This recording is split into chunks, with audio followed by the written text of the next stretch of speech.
For decades, the Royal Emerald Collection was whispered about in palace corridors, a vault of stones so rare, so politically dangerous, that even senior royals were denied access. It never appeared in state banquets, never in coronation broadcasts, never in official inventories, but everything changed the moment one name surfaced beside its ownership.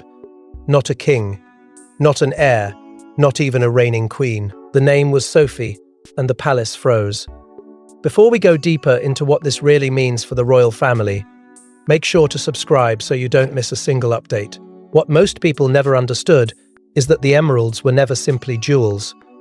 They were stories sealed in stone, legacies compressed into green fire, symbols of something older than public ceremony and far more volatile than diamonds. Long before Queen Elizabeth II ascended the throne, before televised coronations and carefully curated images of unity, there were rumours of a private trove secured during a constitutional scare that nearly fractured the monarchy from within. The collection, insiders claim, was moved into a restricted vault under emergency protocols, protected not by spectacle, but by silence. It was never catalogued alongside the crown jewels. It was never insured in the traditional sense. It was shielded by something stronger: royal discretion, enforced at the highest level. Emeralds, unlike diamonds, have always carried a different weight in royal tradition. Diamonds declare triumph. Emeralds guard survival. They were said to symbolize quiet sovereignty, the authority exercised when the crown itself is under threat. In confidential circles, they were known as the stones of hidden succession, reserved not for the one who reigns publicly, but for the one trusted to steady the institution when history turns unpredictable. That is why the absence of the collection from public ledgers was not oversight, it was intention. Palace aides who handled archival documents reportedly described entire references blacked out, annotations sealed, inventories rerouted. It was as though the emeralds existed in a parallel monarchy, one that activates only when the visible structure trembles. And yet, despite decades of secrecy, a restricted estate document surfaced internally, bearing Sophie's name beside a phrase that stunned even seasoned courtiers. Exclusive beneficiary. No shared trustees. No ceremonial oversight. Just her.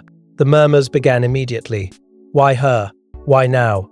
There had been quiet tensions within the family for years, shifting loyalties, generational recalibrations, unspoken rivalries masked by polite smiles. Some believed the emeralds were tied to an unresolved crisis, buried deep in royal memory, a moment when succession plans nearly unraveled behind closed doors. Others suggested that assigning Sophie was not reward but strategy, a calculated move placing the monarchy's most guarded asset into the hands of someone seen as loyal, disciplined, and emotionally steady. She was never the loudest voice in the room, never the headline seeker, but perhaps that was precisely the point. Her discretion had long been her shield, and now it appeared to be her qualification. Within days of the documentation circulating among senior officials, subtle divisions began to surface. Conversations grew shorter, meetings lengthened, silence thickened in drawing rooms where opinions once flowed freely. The emeralds had not been displayed, yet their presence was suddenly undeniable.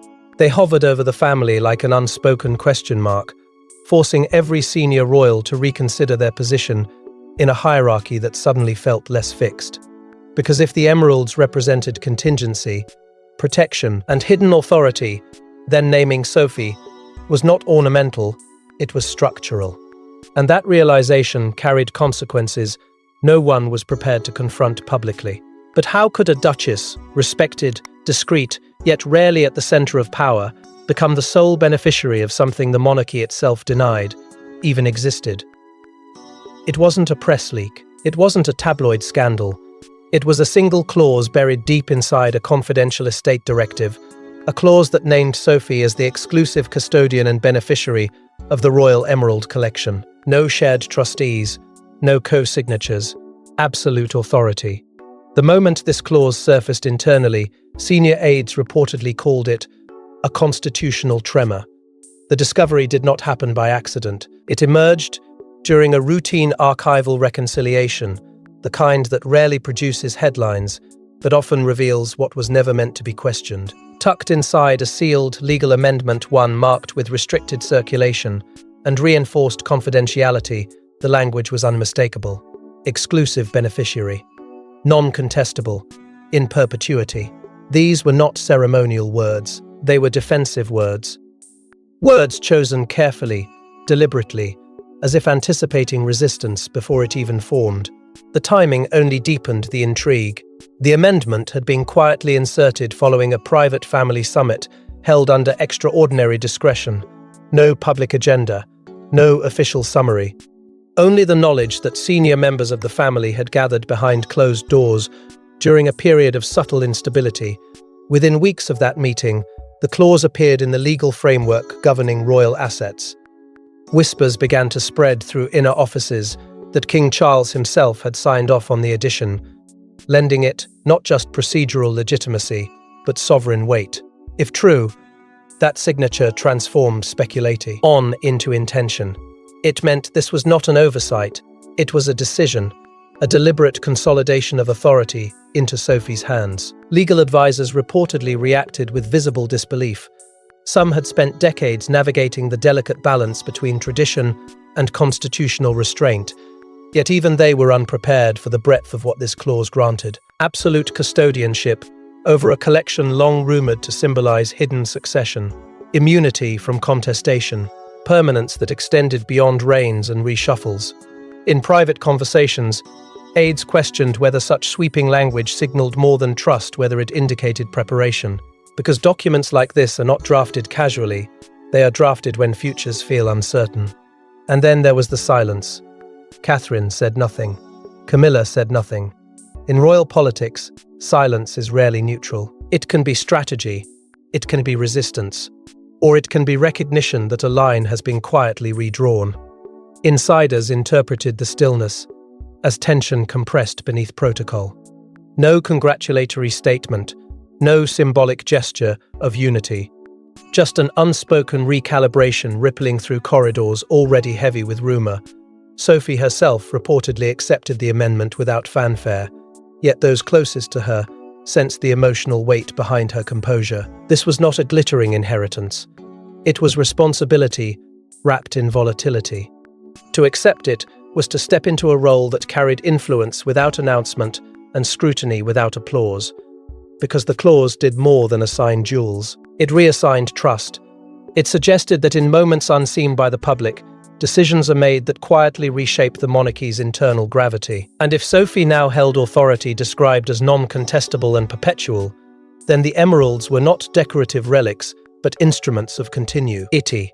Instruments that might one day matter more than anyone outside the palace currently realizes. But to understand why this clause mattered, we must confront a far deeper truth. The emeralds were never just jewels. Emeralds in royal tradition have never represented glamour. They represented guardianship, protection, authority granted in shadows, not on thrones. And this collection, it was said to be reserved for a woman entrusted with stabilizing the monarchy during its most fragile transitions. The fact that Sophie's name was attached to it didn't just raise eyebrows. It rewrote expectations of who truly holds influence behind palace walls. For centuries, emeralds were known among royal historians as protector stones, entrusted not to the loudest sovereign, but to the steadiest presence in times of uncertainty. They were whispered about in connection with moments when the crown wavered, when succession felt vulnerable, when the institution needed quiet strength more than public spectacle. Unlike diamonds, which announce triumph, emeralds have always carried the weight of endurance. They symbolize the unseen hand that steadies the throne when storms gather beyond the gates. There were long-standing rumors that the Royal Emerald Collection was quietly interwoven with emergency regency planning, a contingency asset that could signal where true trust rested if the line of command blurred. Some insiders claimed that past queens deliberately refused to name a sole beneficiary, understanding the political fire such a designation could ignite. They kept the emeralds in collective guardianship, preserving ambiguity as a shield. To name one custodian was to send a message. To name Sophie was to send a shockwave. Because this was not about adornment, it was about preparedness. Sophie's reputation within the royal fold had always been rooted in loyalty and composure. She did not seek attention. She did not dominate headlines. She endured quietly, navigating public scrutiny and private expectation with measured restraint. That steadiness, once underestimated, now appeared almost prophetic. Those who had watched her from the margins began to reconsider what had been unfolding in plain sight.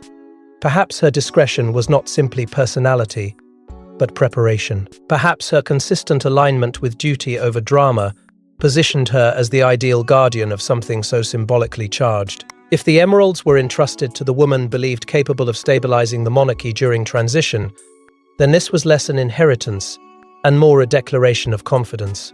A quiet vote cast behind closed doors, affirming that leadership does not always wear a crown. Yet the contrast between public hierarchy and private authority could not be ignored. Officially, the order of power remained unchanged. Titles stayed intact. Protocol moved forward without disruption. But beneath that visible structure, something shifted. The emeralds suggested an alternate axis of influence, one rooted not in rank, but in trust. And that is where tension began to simmer. Because in any institution as layered as the monarchy, the redistribution of symbolic power inevitably unsettles those who believed they understood their place within it. Conversations grew cautious. Alliances recalibrated. A decision meant to secure stability began to expose fragile fault lines. Whispers emerged that not everyone inside the palace supported the move. Some viewed it as strategic foresight. Others saw it as a quiet sidelining. The emeralds, once hidden in vaults, now carried a new weight. They were proof that someone had been chosen. And in royal dynamics, being chosen can be both honor and threat. The symbolism was too precise to dismiss, too deliberate to ignore. Because if emeralds are the protector in times of transition, then Sophie's designation hinted at a future the public had not yet been prepared to consider. And that opposition would not remain quiet for long. Sources claim there was a closed-door meeting, no aides, no note-takers, no official record. Present were King Charles, Princess Anne, Prince Edward, and Sophie. When the meeting ended, Sophie reportedly looked shaken, not triumphant. Something had shifted, something irreversible, and within 48 hours, the Emerald Clause was activated. The secrecy surrounding that gathering was not ceremonial discretion, it was deliberate containment. This was not a routine family discussion about patronages or public appearances. It was an emergency recalibration, convened quietly, shielded from the very advisors who usually document royal transitions. The absence of staff spoke volumes. Decisions of this magnitude are rarely made without layers of counsel, yet this one unfolded in isolation, as if even paper could not be trusted to carry its weight. Princess Anne, long regarded as the monarchy's unwavering pillar, was said to have voiced firm support for Sophie's custodianship. Those familiar with Anne's influence understand what that means. She does not endorse lightly. Her approval carries the gravity of continuity, a bridge between tradition and survival. If Anne aligned herself with this decision, it signaled that the move was not impulsive, but strategic, rooted in her unshakable loyalty to the institution above personalities. Prince Edward's stance was quieter, yet unmistakable. Observers described his backing not as dramatic declaration, but as resolute presence, a steady affirmation that whatever burden was about to be placed on Sophie, she would not carry it alone. And burden it was, because while the word beneficiary suggests privilege, what Sophie reportedly confronted that day felt far heavier. To accept custodianship of the emeralds was to accept the unspoken message attached to them that she might one day be called upon to stabilize the monarchy during turbulence not yet publicly acknowledged. There is no glamour in that possibility. Only pressure, only expectation. When she left that meeting shaken, insiders insist it was not fear of scrutiny, but awareness of consequence. She understood that the emeralds were not adornments, but instruments of contingency. What made the atmosphere even more charged was the sequence of communication that followed. Camilla, according to palace whispers, was informed after the framework had already been secured, not consulted, informed. The distinction was subtle but seismic. Catherine, meanwhile, maintained strategic neutrality. No overt resistance. No overt endorsement. Her silence felt measured, almost analytical, as though she were assessing the long-term implications of a shift that did not immediately alter her position, but undeniably altered the monarchy's internal balance. Within 48 hours, the legal clause was activated. No ceremony, no announcement, just a quiet restructuring of symbolic authority that reverberated through corridors built on hierarchy. The gathering had been brief, but its consequences were enduring. A decision framed as protective was already exposing delicate fault lines.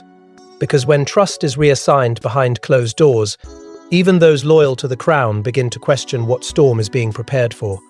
But securing the future often means unsettling the present. When the palace declined to comment, it wasn't unusual. What was unusual was who stayed silent. The Queen. No public endorsement, no congratulatory statement, no symbolic gesture. And in royal politics, silence can echo louder than applause.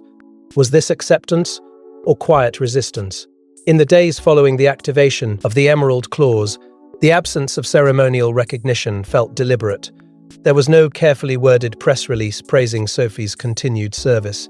No subtle appearance designed to project unity. Nothing to signal that this internal shift had been embraced at the highest visible level. For seasoned observers of royal protocol, that omission was deafening. Because when the monarchy wishes to legitimize something, it does so with precision. When it wishes to contain something, it does so with restraint.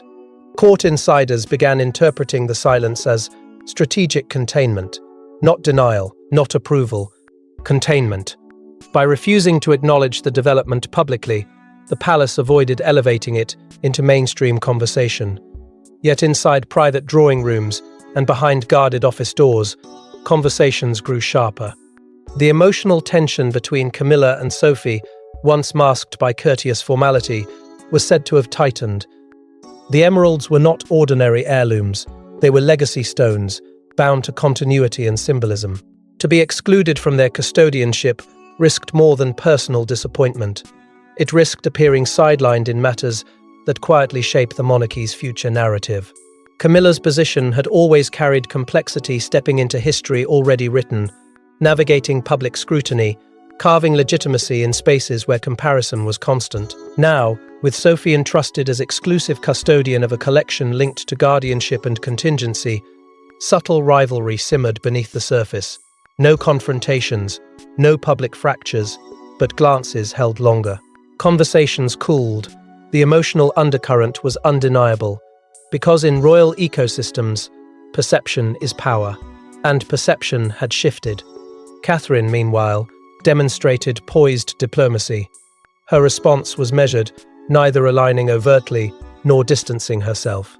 She maintained continuity in her engagements, projecting steadiness while the internal balance recalibrated.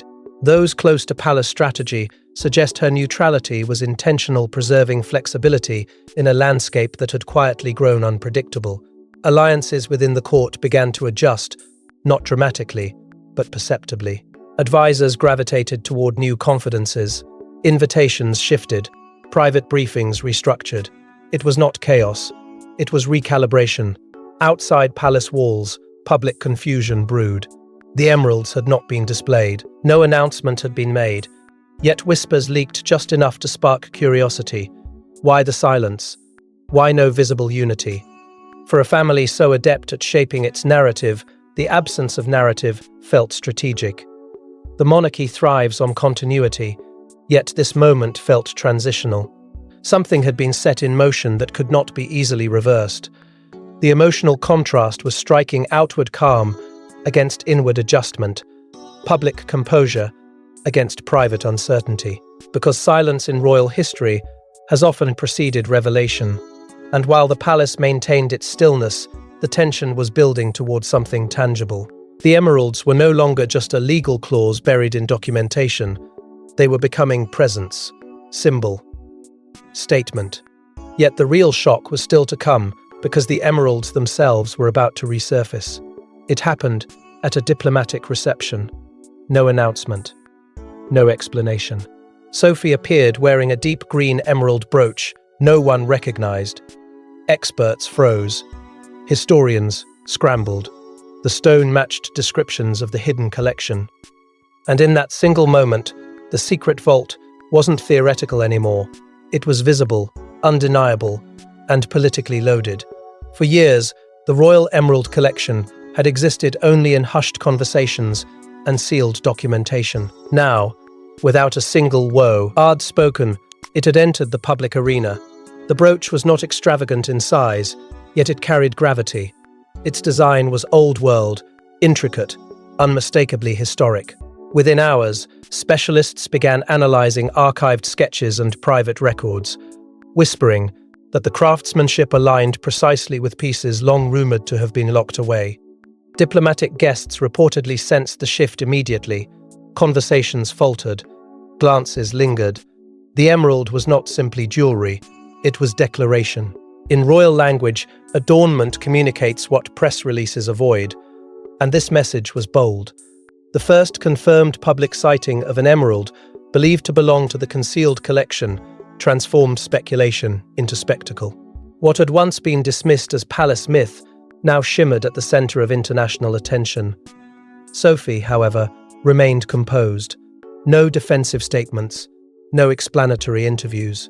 She carried herself with the calm of someone fully aware of the symbolism, yet unwilling to dramatize it. That composure only intensified the storm around her. Media outlets erupted. Commentators debated whether this marked a quiet restructuring of influence within the monarchy. Analysts dissected the timing, noting how soon the brooch appeared after the activation of the clause naming her exclusive custodian. Was this coincidence or choreography? The emerald's presence reignited every whispered theory about regency planning and hidden authority. Public reaction split sharply. Some viewed Sophie's appearance as elegant affirmation of trust, a dignified assertion of responsibility. Others questioned whether the display was strategic, signaling a reminder that power inside the palace does not always mirror titles on paper. The emerald became headline and symbol in equal measure. What made the moment even more potent was its subtlety. There was no grand unveiling, no official confirmation tying the stone directly to the sealed collection. The monarchy maintained its disciplined silence. Yet silence once again functioned as fuel. The lack of denial felt intentional. It allowed speculation to swell without surrendering control. The emerald was no longer hidden, yet its meaning remained cloaked. That ambiguity made it powerful. It suggested that Sophie was not merely custodian in name, but in action willing to let the stone speak where statements would weaken its impact. And beneath the admiration and intrigue lay a deeper tremor. If the emerald had surfaced publicly, then the private decision behind it had crossed an invisible threshold. The monarchy had moved from preparation to presentation. A contingency asset had become a visible emblem. That shift carried consequences far beyond fashion or ceremony, because when symbols long buried are brought into light, they rarely do so without purpose. But the deeper question wasn't what Sophie wore, it was why now. Some insiders claim the Emerald Collection was originally reserved for a future Queen Regent, not a Duchess. If true, Sophie's designation wasn't symbolic, it was structural. It suggested preparation, planning, a contingency few dared to discuss aloud. Within the monarchy's deepest traditions, regency has always been the unspoken insurance policy, activated only when continuity wavers and stability must be preserved without spectacle. The theory gaining quiet traction was unsettling in its implications. Emerald custody was not about adornment, but constitutional readiness.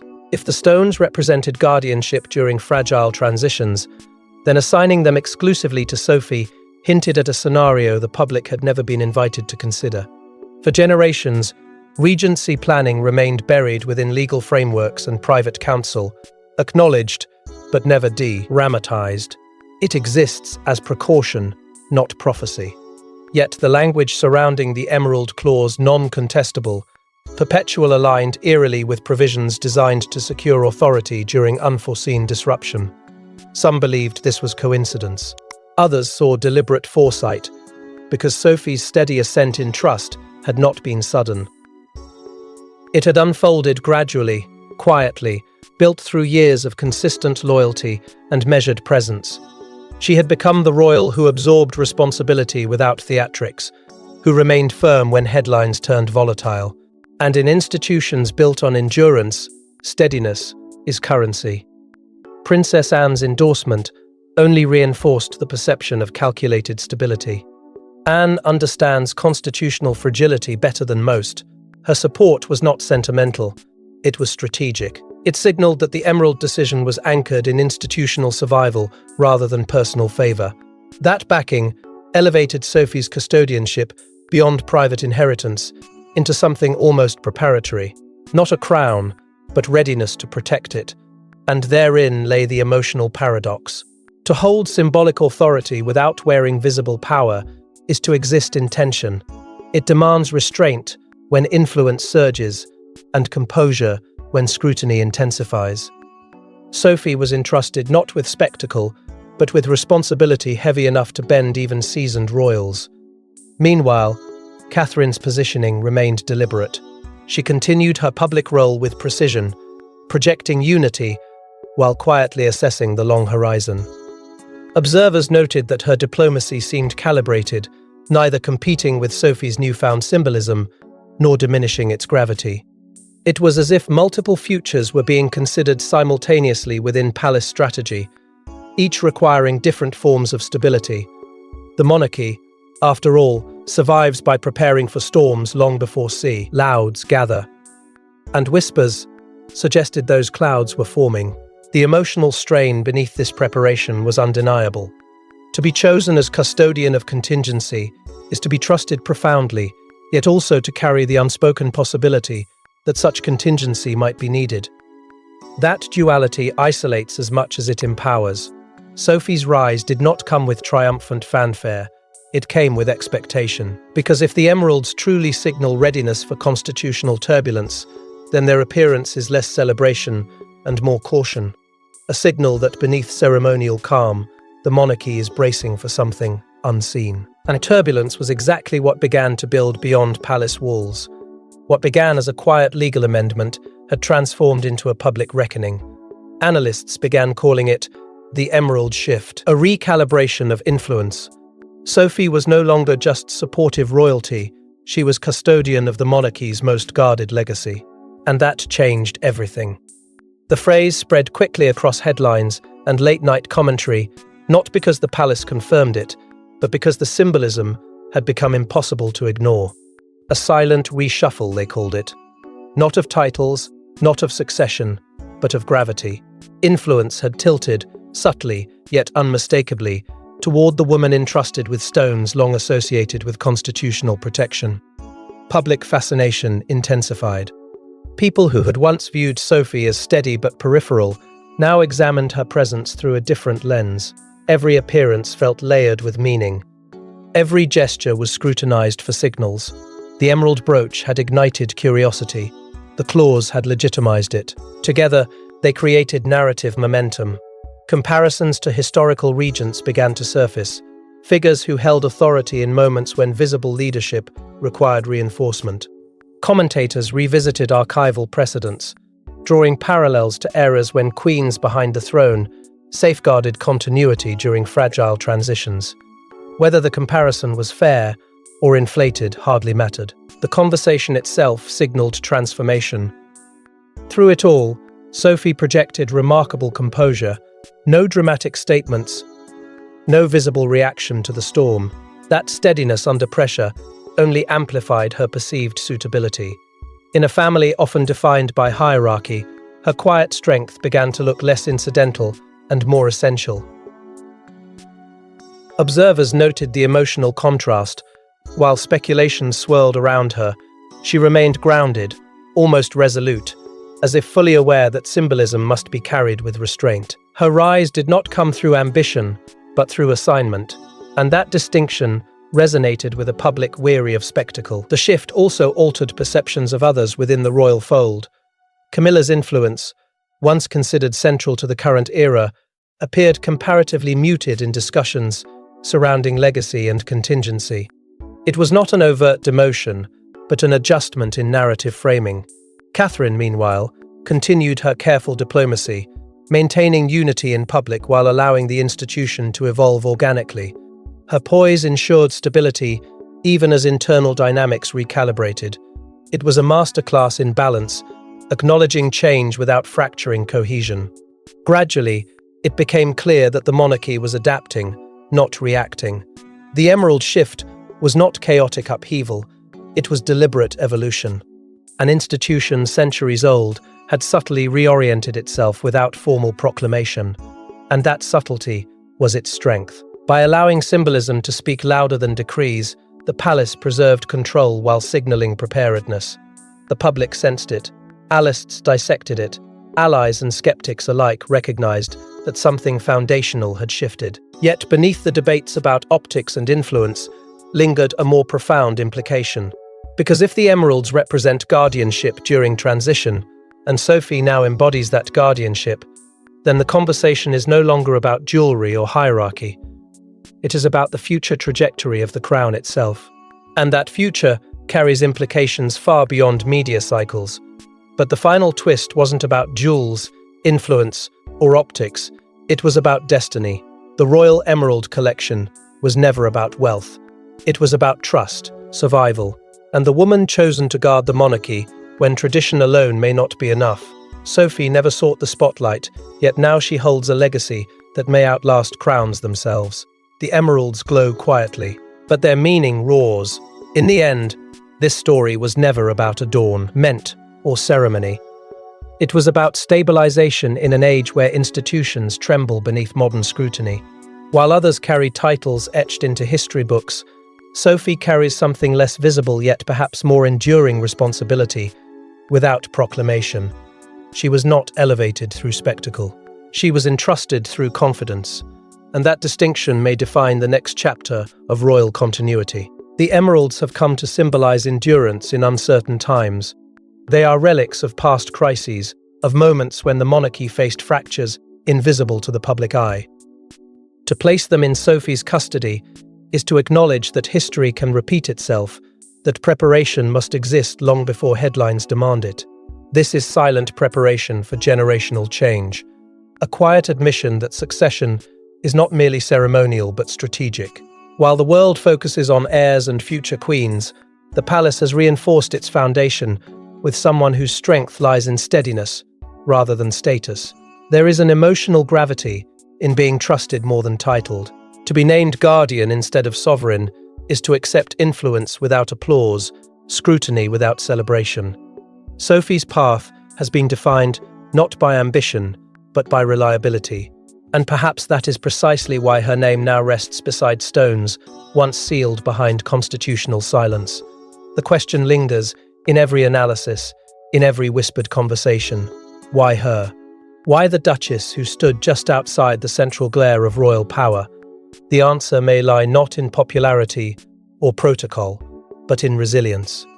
She endured seasons of doubt, navigated controversy without collapse, and remained aligned with duty even when others faltered. The emeralds now stand as both promise and warning. Promise that the monarchy is not blind to its vulnerabilities, that it prepares for storms even when skies appear calm.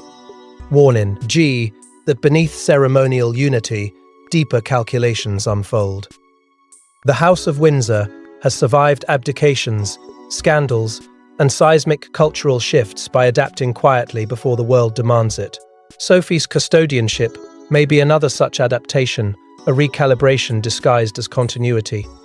And if the emeralds truly represent contingency, then their public reappearance signals not conclusion, but commencement. Because destiny within royal walls is rarely announced. It is signaled, it is entrusted, it is carried in silence, until the moment it must be revealed. The emeralds may never crown a sovereign, yet they may safeguard one. They may never headline a coronation, yet they may shape the circumstances that make it possible. And in that quiet paradox lies the power of this story, not loud, not flamboyant, but deliberate. Because in the House of Windsor, the most powerful crowns are often the ones never officially worn. Thanks for watching. Please don't forget to like and subscribe, and we will see you in next one.